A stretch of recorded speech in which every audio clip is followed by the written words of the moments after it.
আজ আমি যেখানে দাঁড়িয়ে আছি সেখান থেকে পিছু ফিরে তাকালে তোমাকে শুধুমাত্র একটা ধূলিকণার মতো মনে হয় অহনা। বিশ্বাস করো, তুমি আমার জীবনের সব থেকে বড় উপকারটা করেছিলে। তার জন্য আমি তোমার কাছে চিরকৃতজ্ঞ থাকব। কিন্তু এর মানে এই নয় যে তোমাকে আমি ক্ষমা করে দেব, কখনো না। তুমি আমার সাথে যে অন্যায়টা করেছো তার জন্য তুমি কখনোই ক্ষমা পাবে না। আকাশ 10তলা বিল্ডিং এর টপ ফ্লোরে দাঁড়িয়ে আছে। তার রুমের স্বচ্ছ কাচের দেয়াল ভেদ করে বাইরের তপ্ত দুপুরের দৃশ্য পরিষ্কার দেখা যাচ্ছে। রাস্তার পাশে ফুটপাতে একটা মেয়ে তার পুরনো স্কুটিটা স্টার্ট দেওয়ার আপ্রাণ চেষ্টা করছে। প্রখর রোদে মেয়েটির মুখটা লাল হয়ে গেছে, মাথা ঘুরে পড়ে যাওয়ার মতো অবস্থা। মেয়েটি বারবার হাত দিয়ে কপাল থেকে ঘামের বিন্দুগুলো মুছে ফেলছে। বারবার ব্যর্থ হওয়ার পরেও সে হাল ছাড়ছে না, প্রাণপণ চেষ্টা চালিয়ে যাচ্ছে স্কুটিটাকে সচল করার জন্য। উপর থেকে আকাশ মেয়েটার অসহায়তা দেখে তার ছিলের এক চিলতে হাসি দিল। পুরনো দিনের অপমানগুলো তার চোখের সামনে ভেসে উঠল। নিজের মনেই সে বিড়বিড় করে প্রতিশোধের কথাগুলো বলল। কথাগুলো মনে ভাবতে ভাবতে হঠাৎ করে আকাশে ডুব দিল।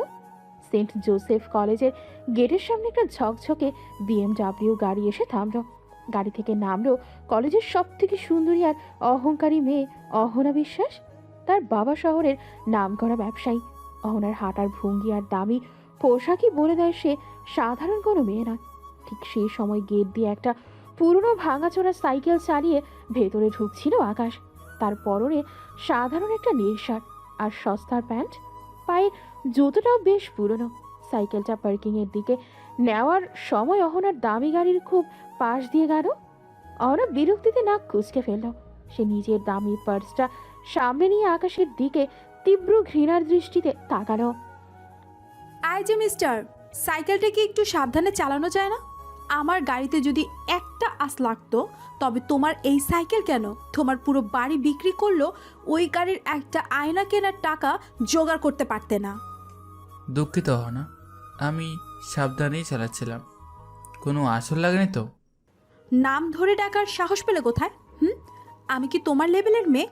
লজ্জা করে না এই ভাঙা সাইকেল নিয়ে আমার সামনে দাঁড়াতে?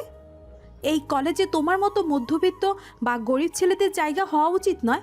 আমাদের ক্লাসের মান সম্মান নষ্ট হচ্ছে তোমাদের মতো লোকদের জন্য। আকাশের ঠোঁটের কোণে একটা রহস্যময় হাসি ফুটে উঠল। কেউ জানতো না যে এই কলেজের ট্রাস্টি বোর্ডের চেয়ারম্যান আসলে আকাশের বাবা। আর আকাশ যে বাড়িতে থাকে সেটার দাম অহরাদের পুরো ব্যবসার সমান। কিন্তু আকাশ চেয়েছিল নিজের পরিচয় বড় হতে আর সত্যিকারের ভালোবাসা খুঁজে পেতে। টাকা বা গাড়ি দিয়ে কি মানুষের সম্মান বিচার করা ঠিক অহনা? আমি তো মনে করি মেধা আর ব্যবহারই আসল। বড় বড় কথা শোনো। মেধা দিয়ে কি পেট ভরে? তুমি কি জানো আমার এই জুতোটার দাম কত? তোমার এক মাসের পুরো ফ্যামিলি খরচ এটার সমান। আমার আশেপাশে ঘোরার স্বপ্ন দেখা বন্ধ করো। তোমার মতো সাধারণ গরিব ছেলেদের আমি ঘৃণা করি। আমার বয়ফ্রেন্ড হতে হলে স্ট্যাটাস লাগে, টাকা লাগে, যা তোমার 7 জন্মও হবে না। অহনা গটগট করে ক্লাসরুমের দিকে চলে গেল। তার বান্ধবীরা আকাশকে দেখে হাসাহাসি করতে লাগলো। আকাশ চুপচাপ দাঁড়িয়ে রইল। সে মনে মনে ভাবল, অহনা, তুমি আজ যাকে তার সাধারণ পোশাক দিয়ে ঘৃণা করছো, একদিন এই ছেলেটার নিচেই তোমাকে কাজ করতে হবে। সেদিন তোমার এই রূপ আর অহংকার কোথায় থাকবে? আকাশ সাইকেলটা স্ট্যান্ডে রেখে ধীর পায়ে কলেজের লাইব্রেরির দিকে গেল। সে জানতো একদিন সময় বদলাবে, আর সেদিন অহনা বুঝতে পারবে যে সত্যিকারের হীরা চেনার চোখ তার ছিল না। সেই দিনের পর থেকে অহনা আর আকাশের মধ্যে একটা অদৃশ্য লড়াই শুরু হয়ে গেল। ক্লাসে বা করিডোরে দেখা হলেই অহনা কোনো না কোনো ছুতোয় আকাশকে কথা শোনাতো, কিন্তু আকাশ সবসময় শান্ত থাকতো। আকাশের এই নীরবতা অহনাকে আরো বেশি রাগিয়ে দিত। তবে ভাগ্যের খেলা অন্যরকম ছিল। কলেজের অ্যানুয়াল ফাংশনের আগে সব স্টুডেন্টসদের একটা গ্রুপ প্রজেক্ট দেওয়া হলো, আর কপাল গুনে অহনার গ্রুপ লিডার হলো আকাশ। কলেজের লাইব্রেরিতে প্রজেক্টরের কাজ করছিল আকাশ আর অহনা। হঠাৎ লোডশেডিংয়ে পুরো ঘর অন্ধকার হয়ে গেল। উফ, অন্ধকার কেন হয়ে গেল? আয় আকাশ, তুমি কোথায়? আমি তো কিছুই দেখতে পাচ্ছি না। একদম নাড়াচাড়া করবে না অহনা। টেবিলের কোনাগুলো ধারালো, চোট পেতে পারো। মা গো মা, আমার পা। বলেছিলেন নাড়াচাড়া করবে না? খুব বেশি লেগেছে? তুমি আমার গায়ে হাত দিলে কোন সাহসে? তুমি কি অন্ধকারে সুযোগ নিচ্ছ? সুযোগ আমি নিচ্ছি না, অহনা, তুমি নিতে বাধ্য করছো। পরে গিয়ে হার বাংলে কি তোমার আভিজাত্য রক্ষা হতো? চুপচাপ এখানে দাঁড়িয়ে থাকো, আমি ফোন দিয়ে আলো জেলে বাইরে যাওয়ার ব্যবস্থা করছি। তোমার তেজ তো দিন দিন বাড়ছে আকাশ। ভুলে যেও না তুমি কার সাথে কথা বলছো। তোমার মতো একটা সাধারণ ছেলের হাতে আমার হাত ভাবাই যায় না। আমি আমার গ্রুপ মেম্বারের সাথে কথা বলছি। এখন ইগো পাশে রেখে চলো বাইরে যাই। বাইরে অনেক জোরে বৃষ্টি শুরু হয়েছে। তারা লাইব্রেরি থেকে বেরিয়ে কলেজের বারান্দায় এসে দাঁড়ালো। বাইরে তখন ঝুম বৃষ্টি হচ্ছে। দূর, ড্রাইভার ফোন ধরছে না কেন? এই বৃষ্টিতে আমার দামি স্যান্ডেল ভিজে একদম নষ্ট হয়ে যাবে। উফ, আমার জীবনটাই কেন এমন জঘন্য। স্যান্ডেল নষ্ট হবে বলে এত আফসোস করছো কেন? একবার বৃষ্টির দিকে তাকিয়ে দেখো না, কত সুন্দর লাগছে আকাশটা। তোমার কাছে সুন্দর লাগবেই আকাশ। যার কিছু হারানোর ভয় নেই তার কাছে সবই সুন্দর। আমার মতো রাজকীয় জীবন থাকলে বুঝতে কাদা আর বৃষ্টি কতটা বিরক্তকর। টাকা থাকলে কি বৃষ্টি উপভোগ করার ক্ষমতা হারিয়ে যায়? চলো তোমাকে তোমার বাড়ি পর্যন্ত পৌঁছে দেই। কিসে? তোমার ওই ভাঙা সাইকেলে? লোকে দেখলে হাসবে, বলবে অহনা বিশ্বাস শেষ পর্যন্ত কিনা একটা সাইকেলে করে বাড়ি ফিরেছে। আমার মান সম্মান বলে কিছু থাকবে না। লোকে তো অনেক কিছুই বলে অহনা। লোকে এটাও বলে যে অহনা বিশ্বাস খুব অহংকারী আর একরোকা। কিন্তু আমি তো আজ দেখলাম তুমি অন্ধকারকে খুব ভয় পাও। তার মানে তোমার ভিতরে একটা ছোট শিশু আছে যে সবসময় একটু আশ্রয় খোঁজে। তুমি এসব কি আবল তুবল বলছো আকাশ? আমায় নিয়ে ভাবার অধিকার কে দিল তোমায়? সত্য বলছি। এখন বৃষ্টিতে ভিজতে ভিজতে সাইকেলের পেছনে যাবে, নাকি এখানে একা একা সারা রাত দাঁড়িয়ে থাকবে, সিদ্ধান্ত তোমার। ঠিক আছে চলো, কিন্তু সাবধানে। কলেজের কেউ যেন না দেখে, দেখলে তোমার খবর আছে। সাইকেলের পেছনে বসে অহনা বেশ ভয় নিয়ে আকাশের কাঁধ ধরো। আয় আকাশ, একদম সাবধানে চালাও, আমি কিন্তু পড়ে যাব। শক্ত করে ধরো। আমার কাঠটা তো দামি কোনো গাড়ির আরামদায়ক সিট নয়, যে কোনো সময় পড়ে যেতে পারো। তুমি খুব খারাপ আকাশ, সারাক্ষণ আমাকে খোঁচা দিয়ে কথা শোনাও। আচ্ছা, তুমি কি সত্যি আমাকে ঘৃণা করো? আমি ঘৃণা করলে তোমাকে এই বৃষ্টিতে পৌঁছে দিতাম না, না। আমি শুধু অবাক হই তোমার এই কঠোর মুখোশটার নিচে কত সুন্দর একটা নরম মন লুকিয়ে আছে সেটা ভেবে।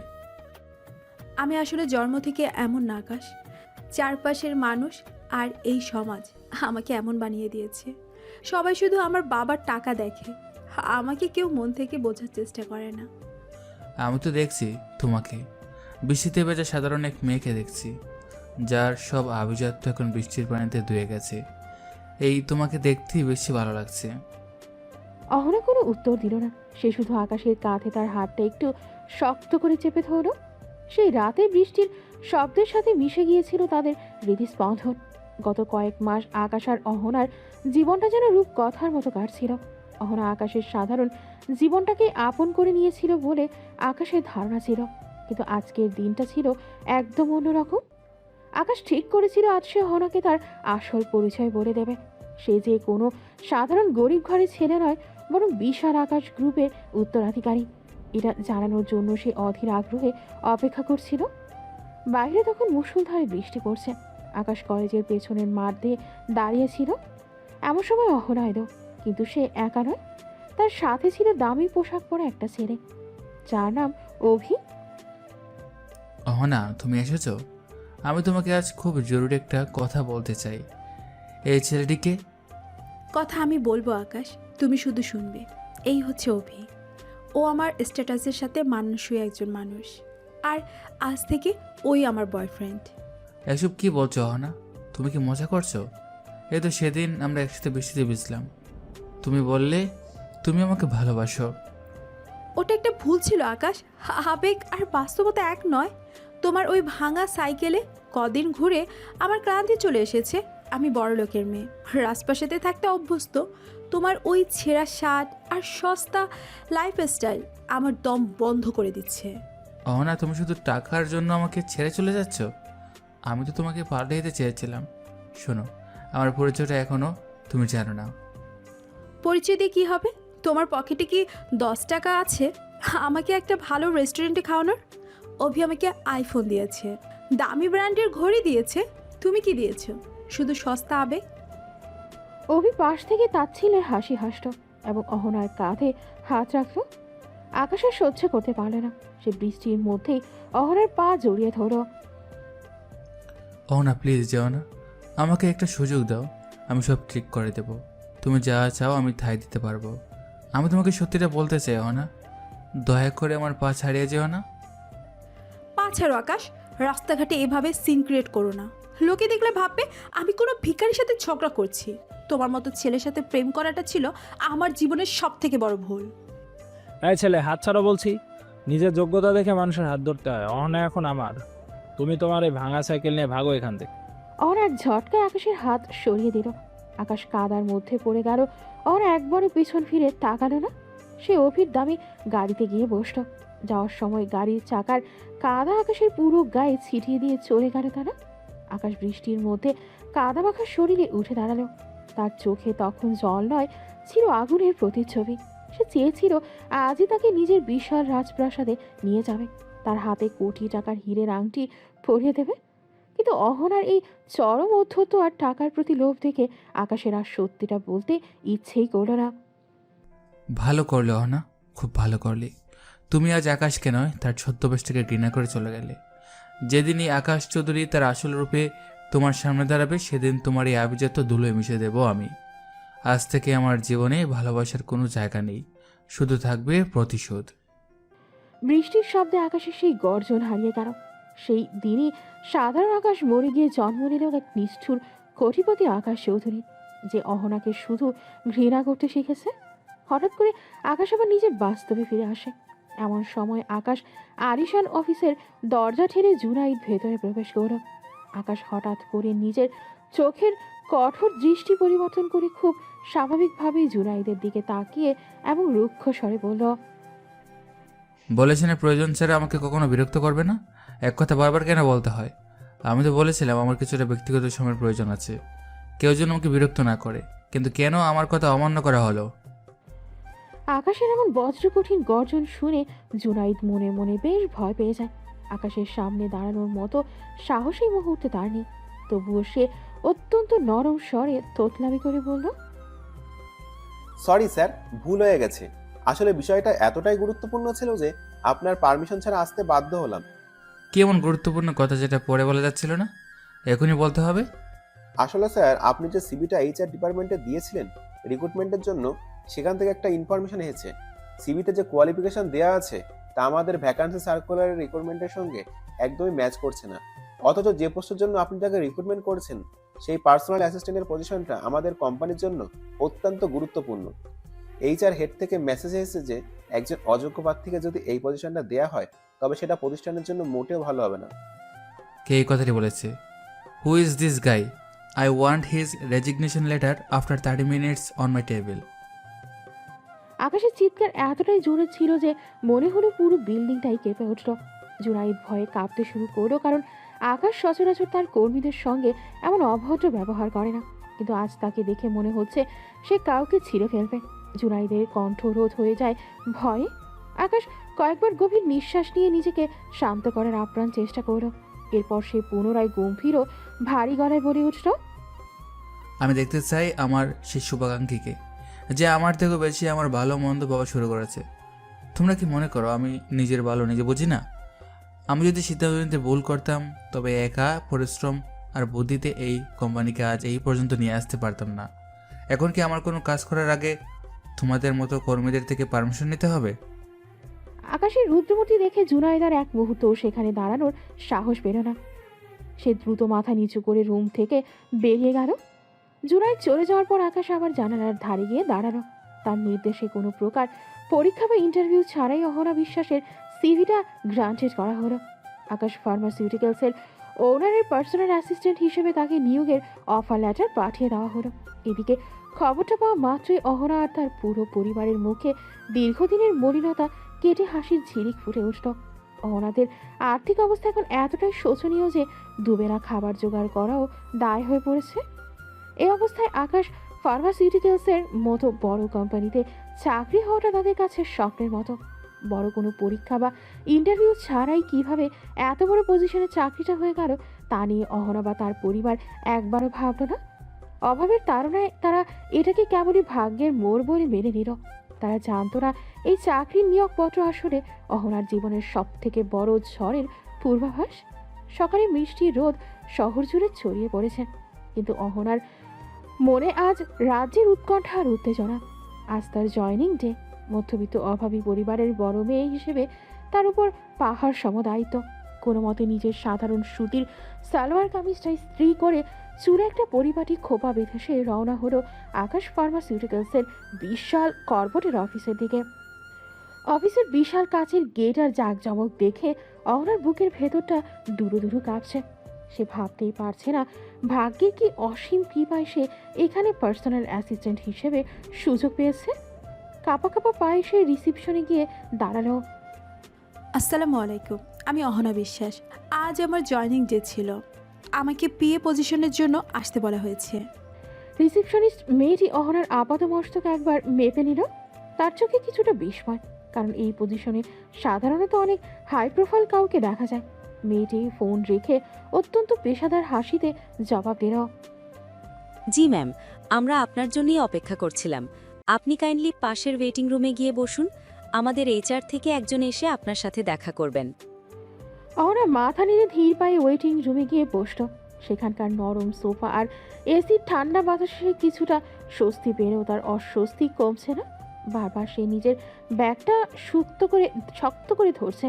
প্রায় 20 মিনিট পর একজন মাঝবয়সী লোক হাতে কিছু ফাইল নিয়ে অহনার সামনে এসে দাঁড়ালেন।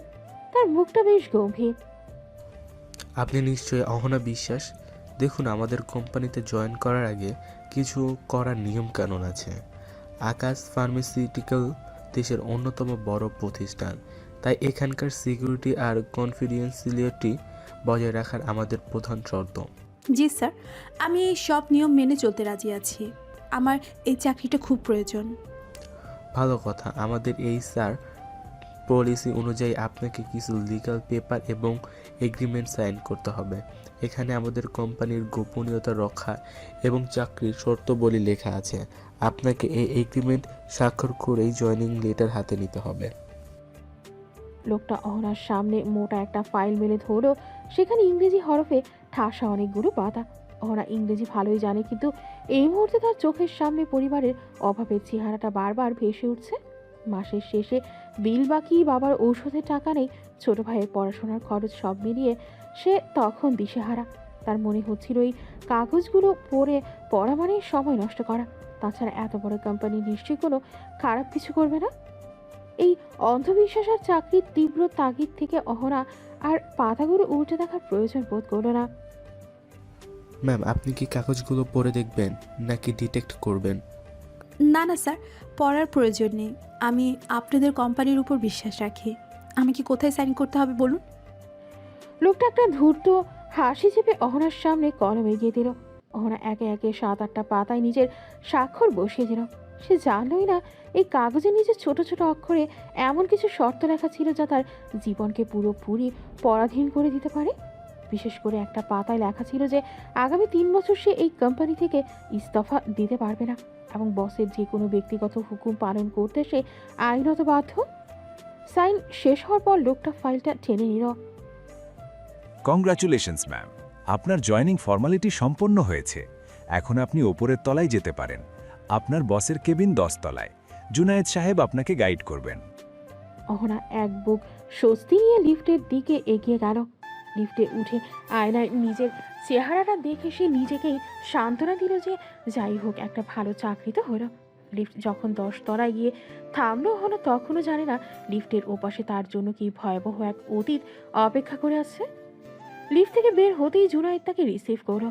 জুনাইদের চোখে অহনার জন্য করুণা ছিল, যা অহনা খেয়াল করল না। আমার সাথে আসুন মিস অহনা। স্যার আপনার জন্য অপেক্ষা করছেন। মনে রাখবেন, স্যার কিন্তু সময়ের ব্যাপারে খুব কড়া। ওনার মেজাজ খুব একটা ভালো নেই আজ। জুনাইদ একটা বিশাল কাঠের দরজার সামনে গিয়ে দাঁড়ালো। দরজায় নেম প্লেটে বসানো আছে আকাশ মানিক, ম্যানেজিং ডিরেক্টর। নামটা দেখে অহনার বুকের ভেতরটা হঠাৎ কেমন যেন মোচড় দিয়ে উঠল। আকাশ, এই নামটা তো তার খুব পরিচিত, কিন্তু সে পরক্ষণেই ভাবলো পৃথিবীতে কত মানুষের নামই তো আকাশ হয়। সে দীর্ঘশ্বাস ফেলে নিজেকে শক্ত করলো এবং জুনাইদের পিছু পিছু কেবিনের ভেতরে পা রাখলো। জুনাইদ দরজায় দুবার টোকা দিয়ে অহনাকে ভেতরে যাওয়ার ইশারা করল। বিশাল সেই কাঠের দরজার সামনে দাঁড়িয়ে অহনার হাত পা কেমন যেন হিম হয়ে আসছে। ভেতরে দেশের 1 নম্বর বিজনেস টাইকুন বসে আছেন, যার নাম শুনলে বাঘের বংশে এক ঘাটে জল খায়। অহনা নিজের ওড়নাটা টেনে ঠিক করে নিল, কয়েকবার লম্বা শ্বাস নিয়ে বুক ধুকপুকানি কমানোর চেষ্টা করলো। তারপর অত্যন্ত ইতস্তত বোধ করে কাঁপা কাঁপা হাতে দরজা ঠেলে ভেতরে পা রাখলো। রুমের ভেতরে পা রাখতে অহনা আভিজাতের এক তীব্র ঘ্রাণ বেরো। বিশাল দেয়াল জুড়ে স্বচ্ছ কাচ, যার ওপারে নীল আকাশ দেখা যাচ্ছে। রুমের ঠিক মাঝখানে বিশাল এক রাজকীয় টেবিল, আর তার ওপরে ওপাশে বসানো এমডির রেভলভিং চেয়ারটি উল্টো দিকে ঘোরানো। অর্থাৎ অহনা কেবল চেয়ারের পেছনের অংশটা দেখতে পাচ্ছে। সেই চেয়ারে কেউ একজন বসে আছে, যার চওড়া কাঁধের কিছুটা অংশ পেছন থেকে দেখা যাচ্ছে। অহনা বুঝতে পারে এটাই তার নতুন বস। সে ঢোক গিলে অত্যন্ত নরম স্বরে সালাম দিল। আসসালামু আলাইকুম স্যার, আমি অহনা বিশ্বাস, আপনার নিউ পার্সোনাল অ্যাসিস্ট্যান্ট হিসেবে জয়েন করতে এসেছি। প্রায় 5 সেকেন্ডের এক নিস্তব্ধতা। রুমের ভেতরের এসির শব্দটাও যেন তখন অহনার কানে পাহাড়ের গর্জনের মতো বাজছে। এরপর চেয়ারের ওপাশ থেকে অত্যন্ত গম্ভীর আর ভারী এক কণ্ঠস্বর ভেসে এলো। ওয়ালাইকুম আসসালাম, বসুন। সালামের উত্তর দিলেও লোকটি চেয়ার ঘোরালো না। কিন্তু অহনা সেই কণ্ঠস্বর শুনে হঠাৎ কেমন চমকে উঠল। এই কণ্ঠটা কি তার চেনা? বুকের ভেতরটা কেমন যেন খামচি ধরলো অহনার।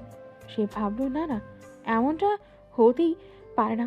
হয়তো বড়লোক বা কর্পোরেট জগতের মানুষের কণ্ঠ এমন গম্ভীর হয় বলেই এরকম লাগছে। তাছাড়া এই পজিশনে যারা থাকেন সচরাচর তারা বেশ বয়স্ক হন। নিজেদের প্রতিষ্ঠিত করতে করতে যাদের চুলের অর্ধেক পেকে যায়, এমন কোনো বৃদ্ধ মানুষকে সে দেখার আশা করেছিল। কিন্তু পেছন থেকে একদমই তরুণ। ওরা মনে মনে বেশ অবাক হলো এবং কিছুটা খুশি হলো। সে ভাবলো, মাশাআল্লাহ, এত অল্প বয়সে মানুষটা নিজেকে সফলভাবে প্রতিষ্ঠিত করেছে। দেশের নাম্বার 1 বিজনেস ম্যান হওয়া তো মুখের কথা নয়, নিশ্চয়ই অনেক বুদ্ধিমান আর পরিশ্রমী তিনি। মনে মনে বসের প্রতি একটা শ্রদ্ধা জন্মে গেল অহনার। সে ধীর পায়ে টেবিলের সামনে চেয়ারে গিয়ে বসলো। ফাইলগুলো সব সাইন করেছেন? HR পলিসি তো সব বুঝিয়ে বলেছে নিশ্চয়ই? অহনা মাথা নিচু করে বিনীতভাবে উত্তর দিল। জি স্যার, আমি সব পেপারে সাইন করেছি। আমি আমার কাজের ব্যাপারে খুবই সিনসিয়ার থাকবো ইনশাআল্লাহ। আপনার কোনো অভিযোগের সুযোগই দেব না। অভিযোগ করার সুযোগ তুমি পাবে না অহনা বিশ্বাস, কারণ এখন থেকে তোমার জীবনের প্রতিটা সেকেন্ড আমার ইশারায় চলবে। তুমি জেনে শুনেই ডেথ ওয়ারেন্টে সাইন করেছো। কথাগুলো বলতে বলতে ধীর গতিতে চেয়ারটা ঘুরতে শুরু করলো। অহনা অবাক হলো বসের কথা বলার ধরন দেখে। ডেথ ওয়ারেন্ট কেন বলছে? আর সে আমার নাম জানলো কি করে? নিশ্চয়ই সিভি থেকে দেখেছে। অহনা কৌতূহল নিয়ে তাকিয়ে আছে বসের মুখের দিকে। যখন চেয়ারটা পুরোপুরি ঘুরে অহনার মুখোমুখি হলো, তখন যেন পুরো পৃথিবীটা হঠাৎ করেই থেমে গেল। অহনার চোখের মনি স্থির হয়ে গেল। সামনের মানুষটিকে দেখা মাত্রই তার মনে হলো পায়ের তলা থেকে মাটি সরে যাচ্ছে। মাথার ওপারের বিশাল বিল্ডিংটা যেন তাসের ঘরের মতো ভেঙে তার গায়ে পড়ছে। তার নিঃশ্বাস বন্ধ হয়ে আসছে। সামনের দামি স্যুট পরা, চোখে দামি চশমা আর মুখে সেই পরিচিত তাচ্ছিল্যের হাসি নিয়ে যে বসে আছে, সে আর কেউ নয়, সে হলো আকাশ। সেই আকাশ যাকে সে একদিন গরিব অযোগ্য বলে ছুঁড়ে ফেলে দিয়েছিল, যাকে অবহেলা করে সে উচ্চবিত্তের স্বপ্ন দেখেছিল। অহনে স্তব্ধ হয়ে পাথরের মতো দাঁড়িয়ে গেল। তার গলা দিয়ে কোনো স্বর বের হচ্ছে না। সে কাঁপাতে কাঁপতে নিজের অজান্তেই অস্ফুট স্বরে বলে উঠল, আকাশ, তুমি তুমি এখানে কিভাবে? আকাশ তার চেয়ারে হেলান দিয়ে বসে 2 হাত টেবিলে রাখলো। তার চোখে এখন আগুনের মতো জিঘাংসা। সে একটা বাঁকা হাসি দিয়ে অহনার দিকে তাকালো। কি হলো, অবাক হচ্ছ কেন?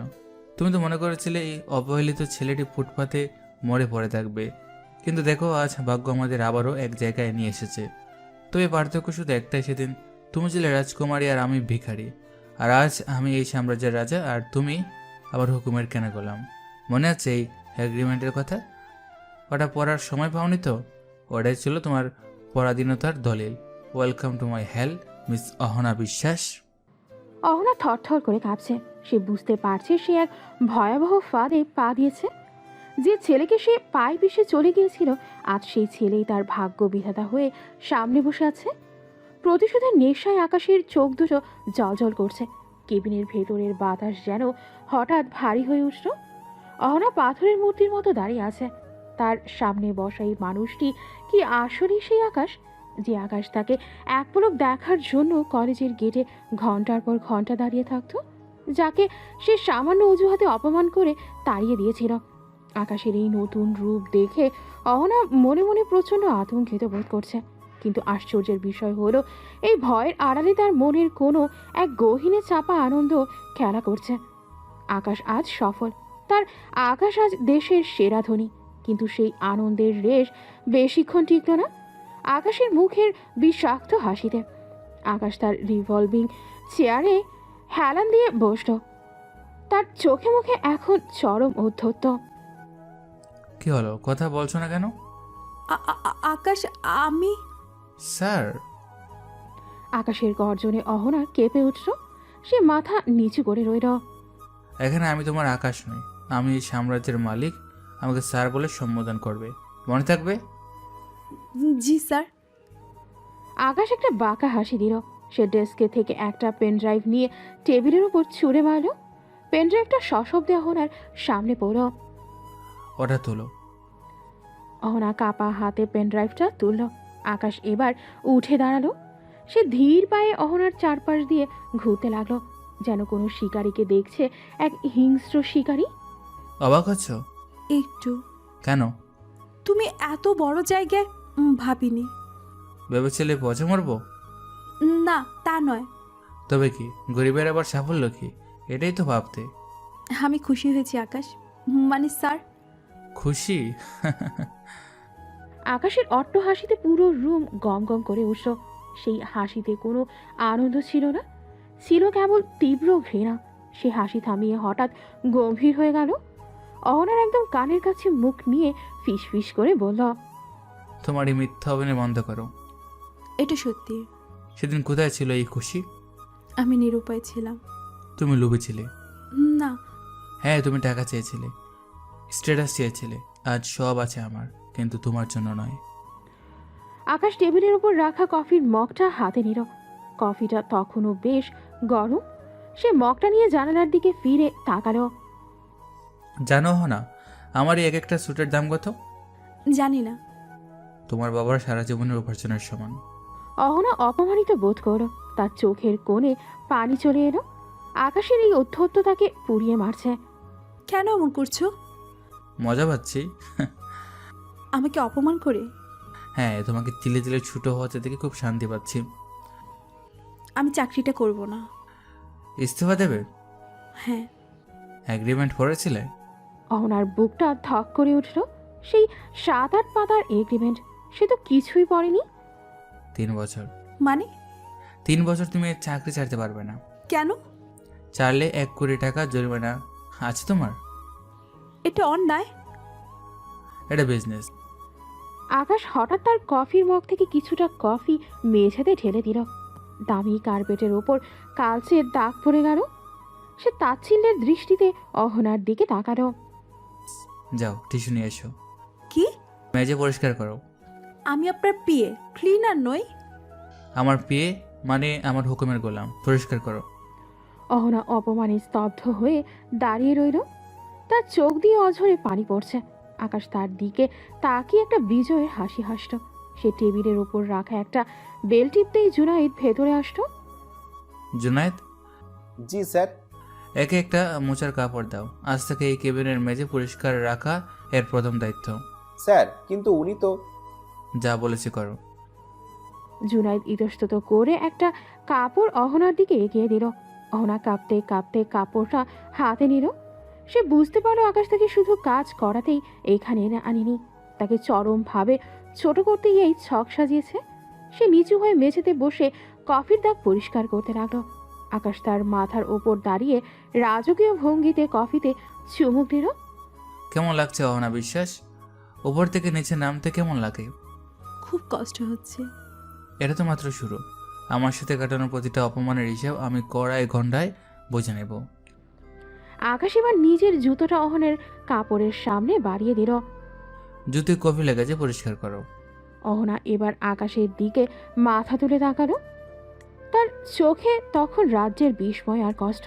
আকাশ কি সত্যি এতটা পাষাণ হয়ে গেছে, নাকি এই পাষাণ হৃদয়ের নিচে কোথাও সেই পুরনো আকাশ লুকিয়ে আছে? কেবিনের মেঝে পরিষ্কার শেষ হতেই অহনা ভেবেছিল হয়তো আকাশ তাকে একটু নিঃশ্বাস ফেলার সুযোগ দেবে, কিন্তু সে ভুল ছিল। আকাশের প্রতিশোধের ক্ষুধা যেন কেবল বাড়তে শুরু করেছে। আকাশ তার টেবিলের ওপর রাখা একটা বিশাল স্তূপের দিকে ইশারা করল। সেখানে অন্তত 15 থেকে 20টা মোটা ফাইল রাখা। ওগুলো তোলো। জি। ফাইলগুলো তুলো বলছি, কানে কম শোনো। অহনা 2 হাতে ভারী ফাইলগুলো আঁকড়ে ধরল। ফাইলগুলোর ভারে তার হাত কাঁপছে। পাশের ওই ছোট ডেস্কে বসো। আজ লাঞ্চের আগেই এই সবগুলো ফাইলের ডেটা এন্ট্রি আর অডিট রিপোর্ট আমার টেবিলে চাই।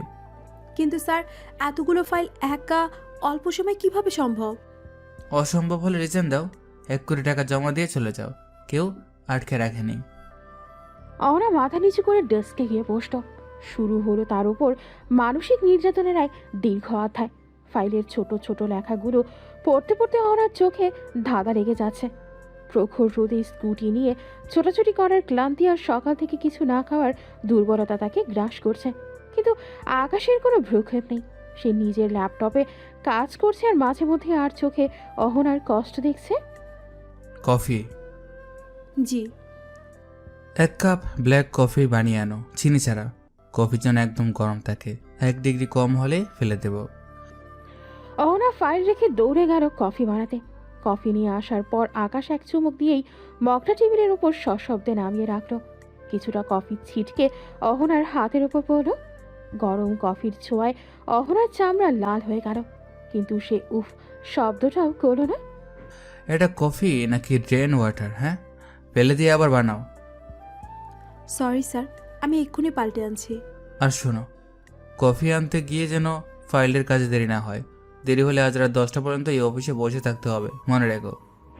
দুপুর গড়িয়ে বিকেল হলো। অফিসের অন্য কর্মীরা লাঞ্চ ব্রেকে গেল, হাসি ঠাট্টা করে ফিরেও এলো, কিন্তু অহনার কপালে এক ঢোক পানিও জুটল না। খিদের জ্বালায় তার পেট ছুঁই ছুঁই করছে, মাথাটা ঝিমঝিম করছে। বারবার তার চোখের সামনে বাবার অসুস্থ মুখটা ভেসে উঠছে। এই চাকরিটা তাকে বাঁচিয়ে রাখতেই হবে। অহনা যখন একটা ফাইলের হিসাব মেলাতে ব্যস্ত, ঠিক তখন আকাশ তার পেছনে এসে দাঁড়ালো। এবার দেখো। কোন পেজ স্যার? এই যে এখানে। এই ক্যালকুলেশনটা ভুল কেন? স্যার, এটা তো ঠিক আছে মনে হচ্ছে। মনে হচ্ছে মানে কি? এটা কি তোমার বাইরে রান্নাঘর যে মনে হওয়ার ওপর চলবে? এটা একটা $multi-million কোম্পানি।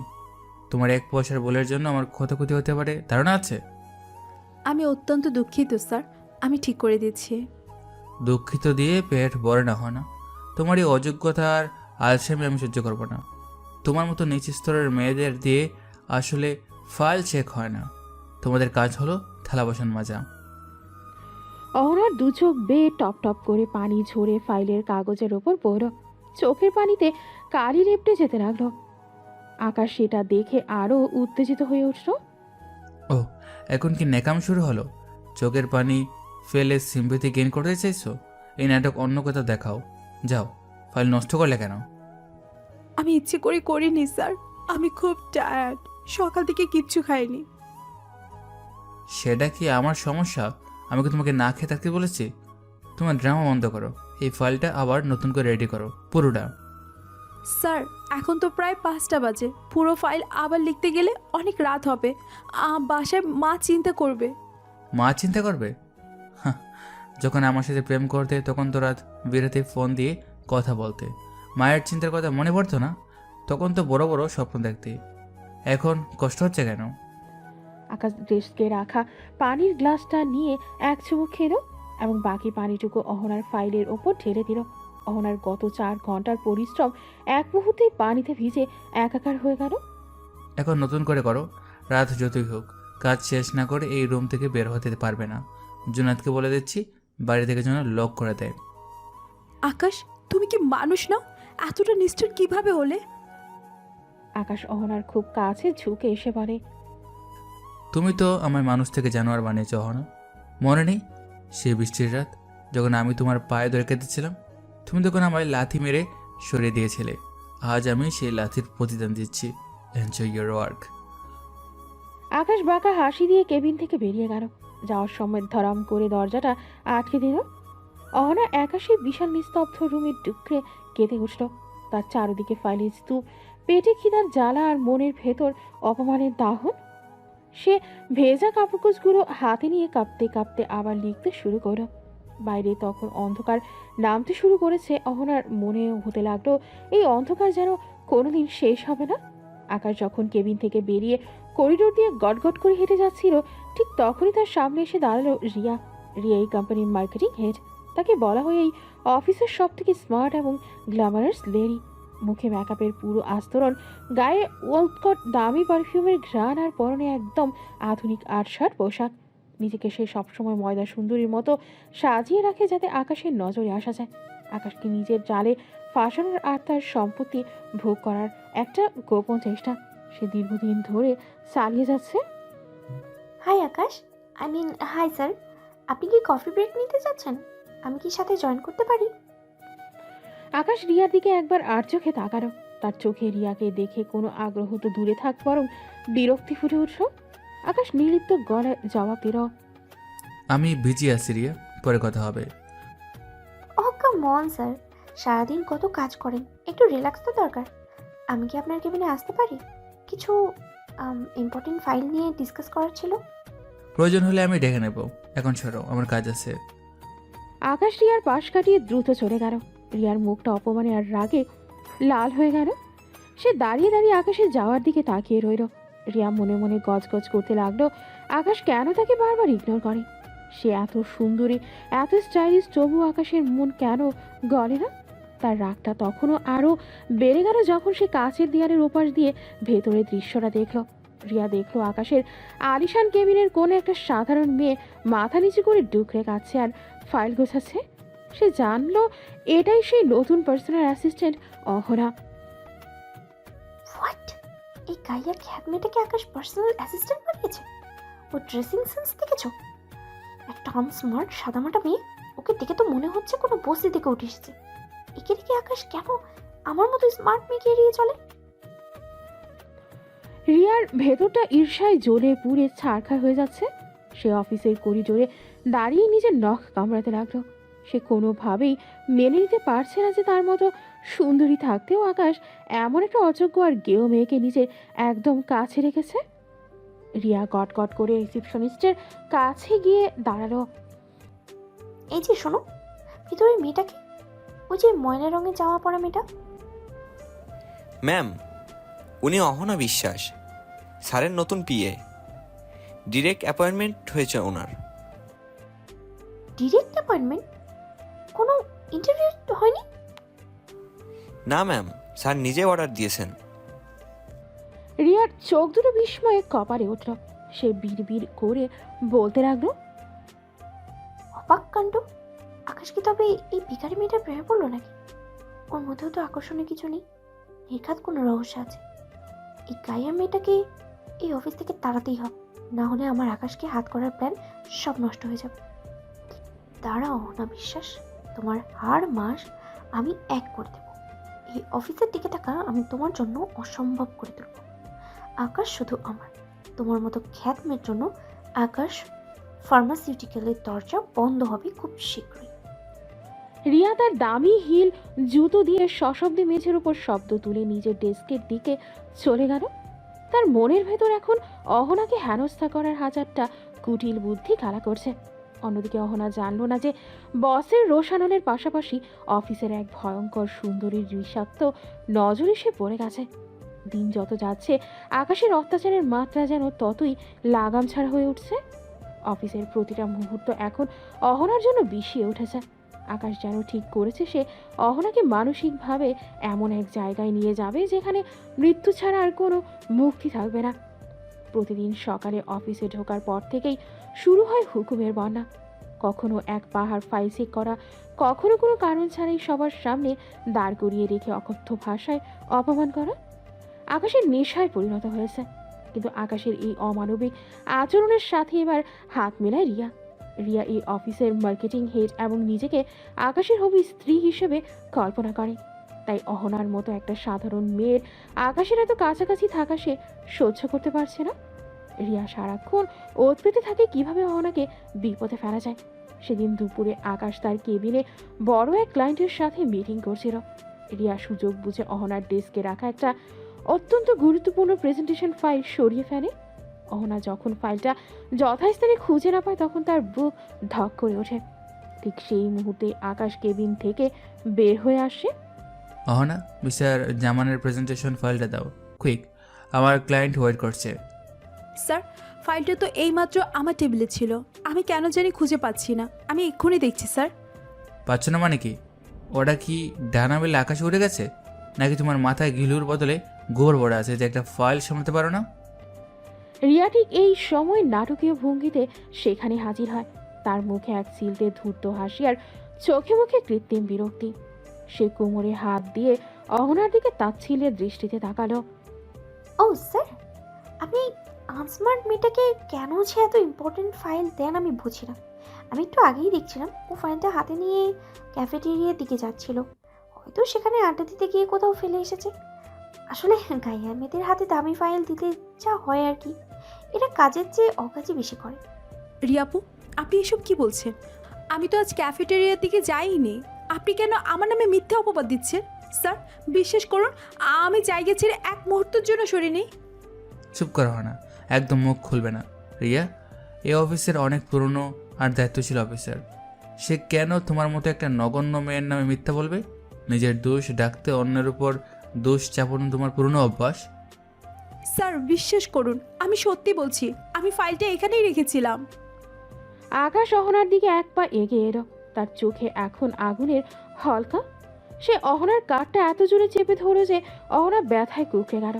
আকাশের নিঃশ্বাস অহনার মুখে লাগছে, কিন্তু সেই নিঃশ্বাসে কোনো ভালোবাসা নেই, আছে শুধু ঘৃণা। তোমারই বিশ্বাস করুন, নাটক শুনতে শুনতে আমি টায়ার্ড হয়ে গেছি। রিয়া ঠিকই বলছে, তোমার মতো দায়িত্বজ্ঞানহীন অলস মেয়েকে গুরুত্বপূর্ণ পদে বসানোই আমার সব থেকে বড় ভুল ছিল। স্যার, আপনি মিছে মিছে রাগ করছেন কেন? আমি তো জানি ও কেমন। এই যে দেখুন তো, ডাস্টবিনের পাশে ওটা কি পড়ে আছে? ময়লার স্তূপে কি ফাইল থাকে নাকি? রিয়া নিচু হয়ে পাশ থেকে ফাইলটা তুলে আনলো। ফাইলটা এমনভাবে ময়লার ঝুড়ির পাশে রাখা ছিল যেন মনে হয় কেউ অবহেলা করে ফেলে দিয়েছে। আকাশ ফাইলটা রিয়ার হাত থেকে ছো মেরে নিল। ফাইলের গায়ে কিছুটা ময়লা লেগেছিল।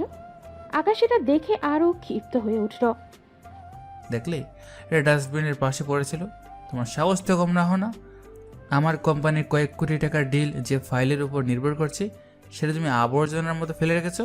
তুমি কি জানো এটা নষ্ট হলে তোমার পুরো গোষ্ঠী বিক্রি করলে এর ক্ষতিপূরণ দিতে পারবে না? আমি ফেলিনি স্যার। আমি কেন আমার নিজের চাকরি ঝুঁকির মুখে ফেলবো? কেউ বোধহয় ষড়যন্ত্র করে এটা ওখানে রেখেছে। স্যার, আপনি সিসিটিভি চেক করলে সব বুঝতে পারবেন।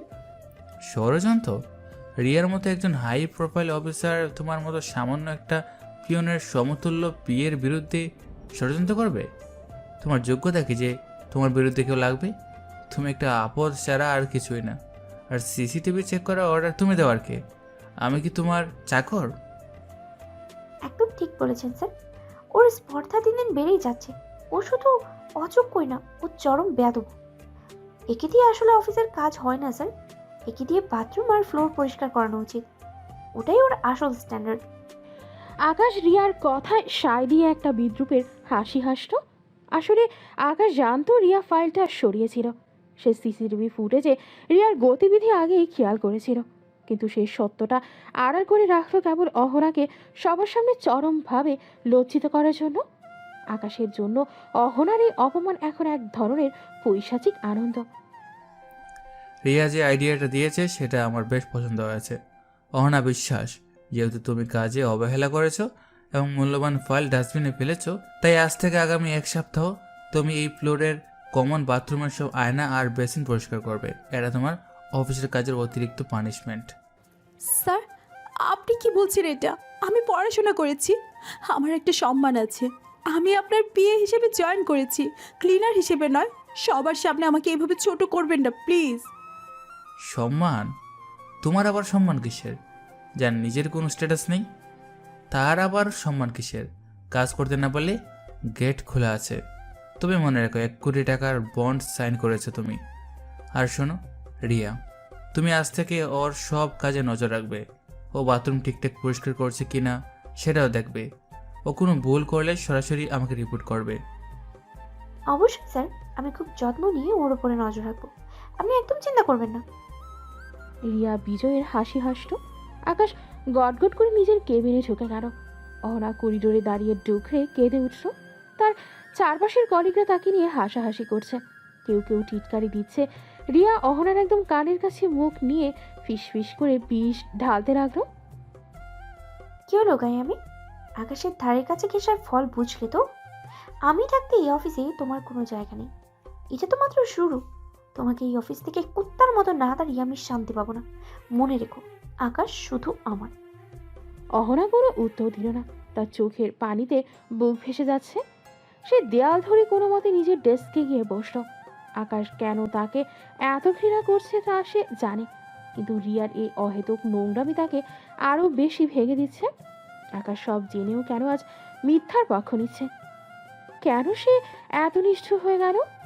অহনার মনে হতে লাগলো সে এক গভীর গর্তে পড়ে যাচ্ছে, যেখান থেকে ওঠার আসার কোনো পথ নেই।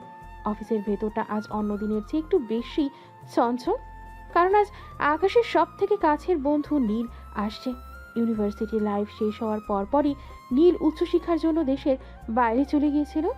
এরপর আকাশের সাথে শুধু ফোনেই যোগাযোগ ছিল, কিন্তু দেখা হয়নি বহুদিন। আকাশ যে আজ সাফল্যের চূড়ায় দাঁড়িয়ে দেশের 1 নম্বর বিজনেস টাইকুন, এটা নীলের জন্য বড় পাওয়া। বন্ধুকে শুভেচ্ছা জানাতে সে আজ হুট করেই অফিস এসে হাজির হলো। নীল তখন করিডোর দিয়ে আকাশের কেবিনের দিকে যাচ্ছিল, ঠিক তখনই তার চোখে পড়লো ডেস্কে বসে কাজ করা একটি মেয়ের দিকে। নীল থমকে দাঁড়ালো, তার দু চোখ বিস্ময়ে প্রসারিত হয়ে গেল। অহনা, তুমি এখানে? অহনা নীলের কণ্ঠ শুনে চমকে মাথা তুলল। নীলকে দেখা মাত্রই তার চোখের কোণে পানি জমে উঠল। পুরোনো দিনের সব স্মৃতি চোখের সামনে ভেসে উঠল। নীল ছিল আকাশের সেই বন্ধু যে তাদের ভালোবাসার সাক্ষী ছিল। অহনা কোনো উত্তর দিতে পারল না, শুধু মাথা নিচু করে রইল। নীল দ্রুত পায়ে আকাশের কেবিনে ঢুকে গেল। আকাশ তখন ল্যাপটপে কাজ করছিল। নীলকে দেখে সে একগাল হেসে উঠে দাঁড়ালো।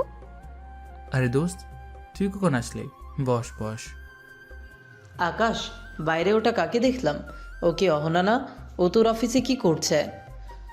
নীলকে বসতে বলে আকাশ আবার নিজের চেয়ারে হেলান দিয়ে বসল।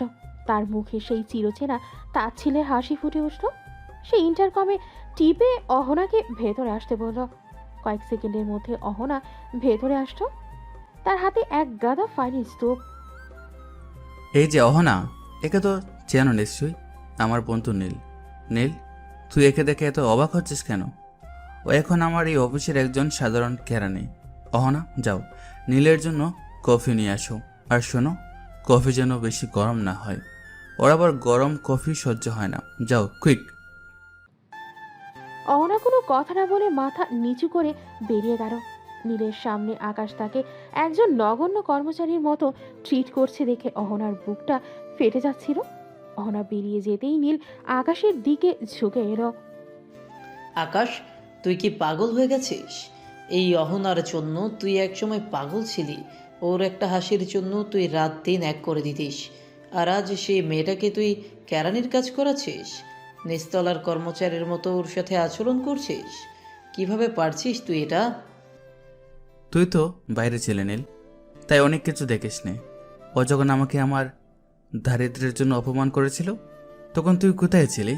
যখন ও আমাকে রাস্তার কুকুরের মতো ছুঁড়ে ফেলে দিয়েছিল, তখন কি তুই আমার কান্না শুনতে পেয়েছিলে? তুই কি সব বলে গিয়েছিস নীল? না আকাশ, আমি কিছুই ভুলিনি। ও যা করেছিল তা অন্যায় ছিল, আমি মানছি। কিন্তু তাই বলে তুই নিজেকে এতটা নিচে নামিয়ে আনবি? তুই আজ কোটিপতি হতে পারিস আকাশ, কিন্তু তোর আচরণে তো সেই পুরনো আকাশের মায়া খুঁজে পাচ্ছি না। আর সব থেকে বড় কথা, অহনার এমন অবস্থা হলো কিভাবে? ও তো অনেক ভালো ফ্যামিলির মেয়ে ছিল, ওর বাবা তো বেশ প্রতিষ্ঠিত ছিলেন। ও কেন আজ তোর অফিসে এই সামান্য কাজ করছে? নিয়তির খেলা দোস্ত, এখন ওর বাবার ব্যবসা লাঠি উঠছে। অভাব যখন দরজায় কড়া নাড়ে তখন সব অহংকার জানালা দিয়ে পালিয়ে যায়। ওর এই অসহায়ত্বের সুযোগটাই আমি নিয়েছি। ও যখন আমার পা ধরে চাকরির জন্য ভিক্ষা চাইছিল তখন আমার কলিজায় যে শান্তি লেগেছে সেটা তুই বুঝবি না। আকাশ, তুই প্রতিশোধ নিচ্ছিস ঠিক আছে, কিন্তু একটা মেয়েকে এইভাবে সবার সামনে ছোট করে তুই কি আসলেই সুখী? অহনার চোখে যে কষ্ট দেখলাম সেটা তো কোনো অভিনয়ের মতো মনে হলো না। ও তো নিঃস্ব হয়ে গেছে। নীল কথাগুলো বলছে আর আকাশ নির্বিকারভাবে জানালার ওপাশে তাকিয়ে আছে। তার মনে কোনো অনুশোচনা নেই। ঠিক সেই সময় অহনা কফি নিয়ে ভেতরে প্রবেশ করলো। কাপা কাপা হাতে সে কফির মগটা নীলের সামনে রাখলো। নীল দেখলো অহনার আঙুলগুলো লাল হয়ে আছে। সম্ভবত কোনো ভারী কাজ করতে গিয়ে সে ব্যথা পেয়েছে। কি হলো, কফি রেখে দাঁড়িয়ে আছো কেন? বাইরে গিয়ে ওই ফাইলগুলোর ফটোকপি করো। 100 কপি চাই আমার আধ ঘন্টার মধ্যে, যাও। অহনা নীলের দিকে একবার করুণ দৃষ্টিতে তাকিয়ে রুম থেকে বেরিয়ে গেল। নীল বুঝলো আকাশ আজ অন্ধ হয়ে গেছে। প্রতিশোধের নেশা তাকে এতটাই আচ্ছন্ন করেছে যে সে সত্য মিথ্যার পার্থক্য করতে পারছে না। নীল মনে মনে ভাবলো অহনার এই পরিণতির পেছনে নিশ্চয়ই আরো বড় কোনো কারণ আছে যা আকাশ জানে না। কিন্তু আকাশকে এখন কিছু বোঝানো মানে অরণ্যের রোদন। সারাদিন নীল আর আকাশের সময়টা বেশ ভালোই কাটলো। পুরোনো দিনের স্মৃতিচারণ হাসি ঠাট্টায় আকাশ যেন কিছুক্ষণের জন্য তার ভেতরের কঠোরতাকে ভুলে গিয়েছিল। নীল অনেক চেষ্টা করেছে আকাশের মন থেকে অহনার প্রতি জমে থাকা বিষ নামাতে, কিন্তু আকাশ বারবারই প্রসঙ্গ এড়িয়ে যাচ্ছে। সন্ধ্যা পেরিয়ে যখন নীল আর আকাশ অফিস থেকে বেরিয়ে বাড়ির দিকে রওনা দিল, আকাশ নিজেই ড্রাইভ করছিল। নীল পাশে বসে জানালার বাইরে বিকেলের পড়ন্ত আলো দেখছিল। হঠাৎ নীলের চোখ আটকে গেল রাস্তার ধারের একটি রেস্টুরেন্টের সামনে। সে ভ্রু কুঁচকে ভালো করে দেখার চেষ্টা করল। এরপর সে হাত উঁচিয়ে আকাশকে সামনের ফুটপাথের দিকে ইশারা করল। আকাশ, ওইদিকে তাকাতো, ওটা কি অহনা না? আকাশ যখন নীলের ইশারা অনুযায়ী সামনের দিকে তাকালো তখন তার হৃদস্পন্দন যেন এক মুহূর্তের জন্যই থেমে গেল। রাস্তার পাশে অহনা দাঁড়িয়ে আছে, আর তার সামনে একটা বাইক স্টার্ট দিয়ে দাঁড়িয়ে আছে একজন যুবক। ছেলেটি হাত বাড়িয়ে অহনাকে বাইকে ওঠার জন্য সাহায্য করছে। ছেলেটিকে দেখা মাত্রই আকাশের চোখ দুটো মুহূর্তের মধ্যেই রক্তবর্ণ ধারণ করলো, আর হাতের কবজির শিরাগুলো ফুলে উঠল। স্টিয়ারিং হুইলটা সে এত জোরে চেপে ধরল যে মনে হলো ওটা ভেঙে গুড়িয়ে যাবে। কারণ সামনে দাঁড়িয়ে থাকা ওই ছেলেটি আর কেউ নয়, ওটা হলো অভি। অভি, যার বিত্ত বৈভব আর অভিজাত্যের লোভে অহনা একদিন আকাশকে রাস্তার ডাস্টবিনে ছুঁড়ে ফেলে দিয়েছিল। অভি, আকাশ দেখলো অহনা বেশ স্বাভাবিকভাবেই অভির বাইকের পেছনে গিয়ে বসল। অভির কোমরে হাত দিয়ে সে বাইকে থিতু হতেই বাইকটি ভোগ করে স্টার্ট দিয়ে চোখের আড়ালে চলে গেল। আকাশের মনে হলো তার কলিজার ভেতর কেউ জ্বলন্ত কয়লা ঢেলে দিয়েছে। অপমানের সেই পুরনো দহন তাকে আবারও গ্রাস করল। সে যে ভেবেছিল অহনা আজ নিঃস্ব, তার বাবার ব্যবসা লাটে উঠেছে, সে আজ পরিস্থিতির শিকার। সব যেন এক নিমিষেই মিথ্যা প্রমাণিত হলো। নীলের দিকে তাকিয়ে আকাশে পৈশাচিক হাসি দিল। দেখলে নীল, এর জন্য কি তুই সারাদিন আমার কাছে সুপারিশ করছিলি? ওই মেয়েটার জন্য তোর খুব মায়া হচ্ছিল, তাই না? দেখ, কুত্থার লেজ কখনো সোজা হয় না। ও আজও সেই অভির সাথেই ঘুরে বেড়াচ্ছে, যার টাকার জন্য ও আমাকে লাথি মেরেছিল। কিন্তু আকাশ, এটা কিভাবে সম্ভব? অহনা তোর অফিসে এত কষ্ট করে চাকরি করছে, আবার অভির সাথেও ঘুরছে। আমার তো মাথায় কিছুই ঢুকছে না। অভি তো তখন অনেক বড় লোক ছিল, ও কেন অহনাকে এই অবস্থায় রাখলো? ওটা ওর স্বভাব নীল। ও পরজীবী। একজনের টাকা শেষ হলে ও আরেকজনের কাছে আশ্রয় খুঁজে।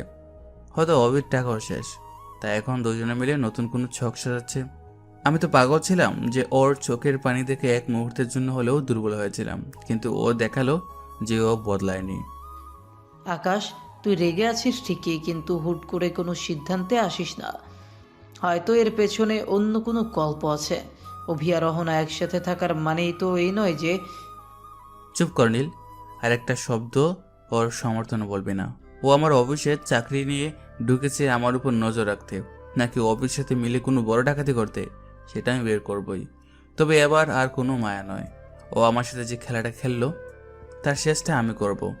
অহনা বিশ্বাস, তুমি আমার ধৈর্যের সীমা পার করে ফেলছো। কাল সকালে অফিসে তোমার জন্য কি অপেক্ষা করছে তুমি কল্পনাও করতে পারবে না। আকাশ সজোরে গাড়ির অ্যাক্সিলারেটরে চাপ দিল।